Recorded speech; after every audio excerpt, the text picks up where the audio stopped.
We are on page number 9, point number 1.4, use of the technology in the study of economics. Technology किस तरीके से helpful हो सकता है इकोनॉमिक्स स्टडी करने के लिए. So there are different tools or the technology is frequently used in the study of economics.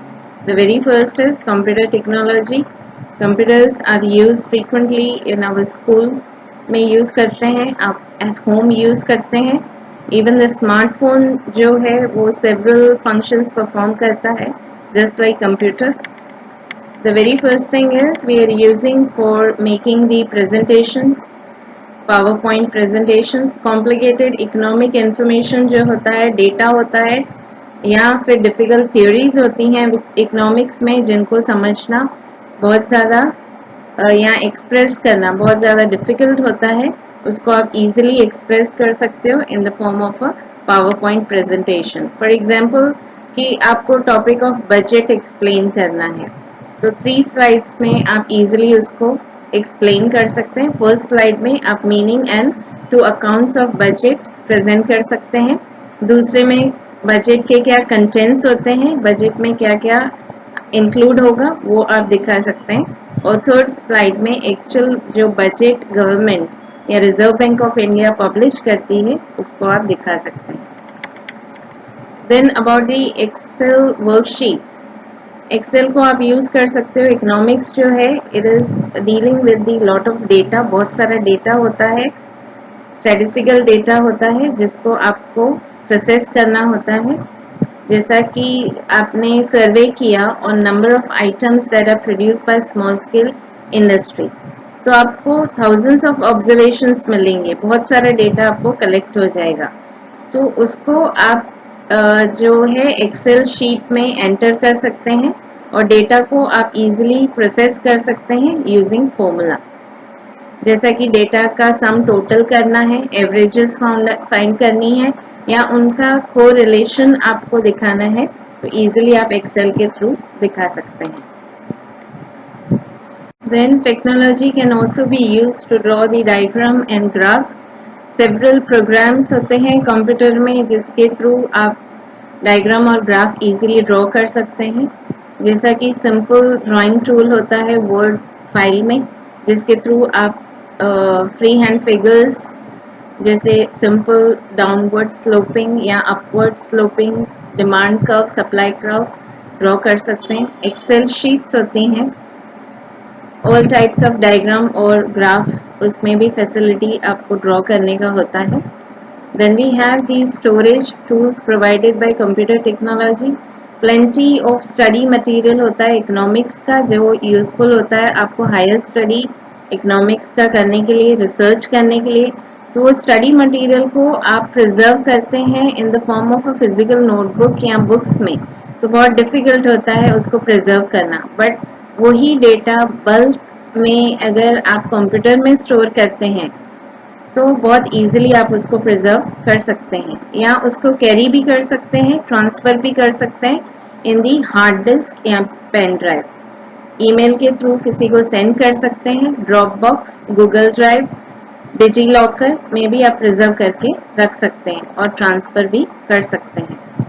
Other tools are कि स्टैटिस्टिकल प्रोग्राम्स होते हैं, SPSS, SHAZAM, eViews, SAS etcetera, ये सारे डेवलप होते हैं जो डेटा को आप इजीली प्रोसेस करते हो. लेक्स ऑफ ऑब्जर्वेशन होता है, बहुत सारा बल्क में डेटा इकोनॉमिक्स में होता है, उसको हर तरीके का प्रोसेसिंग आप कर सकते हो अगर आपको राइट टाइप ऑफ फॉर्मूला पता है तो.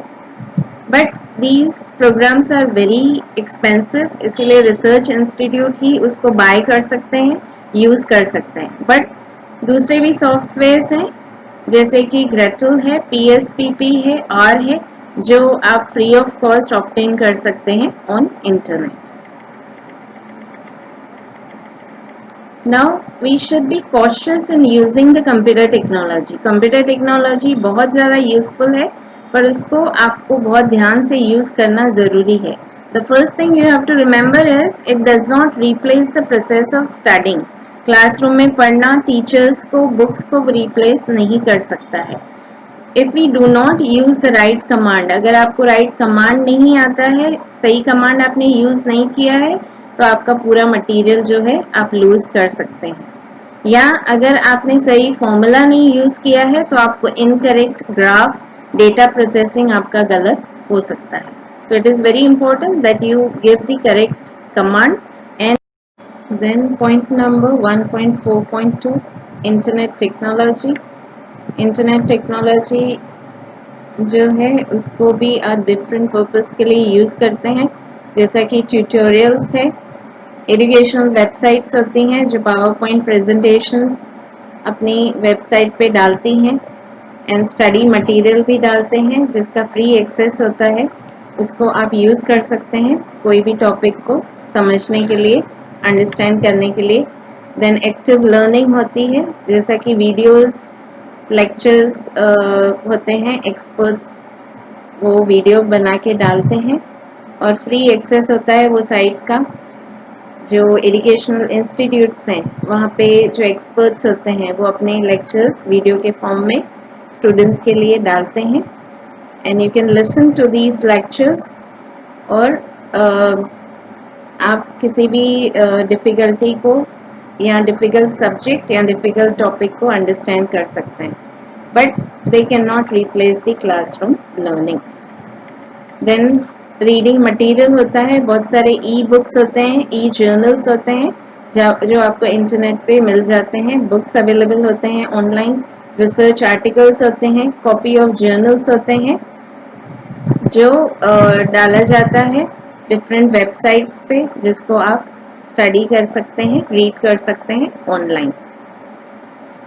देन इंफॉर्मेशन, आपको किसी भी तरीके का इंफॉर्मेशन चाहिए यूनिवर्सिटीज़ के बारे में, आपको पता करना है कौन सी यूनिवर्सिटीज़ कौन सी डिग्रीज ऑफर कर रही हैं, उनके यूनिवर्सिटीज़ के बारे में आप डिग्रीज़ के बारे में, उनकी फ़ीस स्ट्रक्चर के बारे में, फैसिलिटीज़ के बारे में आप इंफॉर्मेशन ले सकते हैं, या किसी सब्जेक्ट के बारे में इंफॉर्मेशन, किसी भी तरीके का इंफॉर्मेशन आप कलेक्ट कर सकते हैं ऑन इंटरनेट.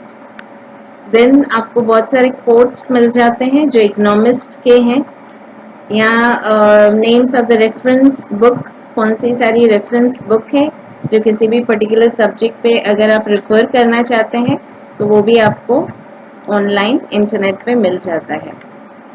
देन बहुत सारी ऑर्गेनाइजेशंस होती हैं, एजेंसीज होती हैं जो नेशनल और इंटरनेशनल लेवल पे काम करती हैं, कलेक्ट करती हैं इंफॉर्मेशन, और वो डेटा सारे वेबसाइट पे इंफॉर्मेशन डालते हैं, जैसा कि CSO है, NSSO है, WHO है, UNO है, IMF है, वर्ल्ड बैंक है.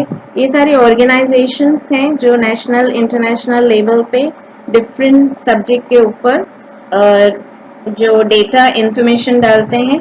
Then question is using the internet for the education. आपको बहुत ध्यान रखना है कि जो इंटरनेट है या कंप्यूटर टेक्नोलॉजी है वो बुक्स को रिप्लेस नहीं कर सकता है, टीचर्स को भी रिप्लेस नहीं कर सकता है, और जो समटाइम्स जो आप इंटरनेट यूज़ करते हैं तो वहाँ से आपको सब स्टैंडर्ड मटेरियल भी मिल सकता है जो सही नहीं है, गलत मटेरियल हो, या इररिलेवेंट गलत इन्फॉर्मेशन भी आपको मिल सकती है, मिसलीडिंग इन्फॉर्मेशन जो आपको मिसलीड कर सकता है. देन प्लेगराइज्ड आर्टिकल्स, गलत आर्टिकल भी आपको मिल सकते हैं इंटरनेट पे, but it depends upon the reader कि आपको ऑथेंटिक वेबसाइट ही यूज़ करना है, रेफर करना है, अदरवाइज आपको ऐसी इंफॉर्मेशन गैदर हो सकती है जो आपको मिसलीड कर सकता है. Then we have data CDs, compact disc होती हैं, बहुत सारी अथॉरिटीज़ हैं, एजेंसीज हैं, जैसे कि लेबोरेटरी है, रिसर्च सेंटर्स हैं, गवर्नमेंट एजेंसीज है, जो डेटा को कलेक्ट करके और पब्लिश करते हैं in the form of data CDs, compact disc के फॉर्म में उसको सेल करते हैं, जिसको रिसर्चर्स होते हैं या एजुकेशनल इंस्टीट्यूशंस होती हैं जो वो CD को खरीद के और यूज़ करते हैं. जैसा कि एजेंसीज का नाम दिया है, CDs of the national income account of India, CD of the census of India, annual survey of industries in India, NSSO है national sample survey organisation. Then data आप CD आपको मिलेगा pertaining to any ministry of India which is provided by the statistical department, जो आपको statistical department का ministry का आपको data दे सकती है। some agencies हैं जैसे कि Center for Monitoring the Indian Economy, जो Indian economy को monitor करता है। information आपको data CD के form में वो publish करते हैं, जिसको purchase करते हैं research institutes या corporations होती हैं जो वो data को purchase करके और अपने interest के लिए यूज करती हैं। Now difficulty in using the data CDs, एक तो जो data CDs होती हैं या सॉफ्टवेयर होता है वो उसमें ह्यूज साइज ऑफ डेटा बहुत ज़्यादा होता है और इसीलिए वो कॉम्प्लिकेटेड हो जाता है, बहुत मुश्किल हो जाता है उसको यूज़ करना। तो आपको बहुत सारा थरो नॉलेज होना चाहिए, जैसे कि वो इतने सारे डेटा में से आपके लिए क्या रेलेवेंट डेटा है उसको आप सर्च कर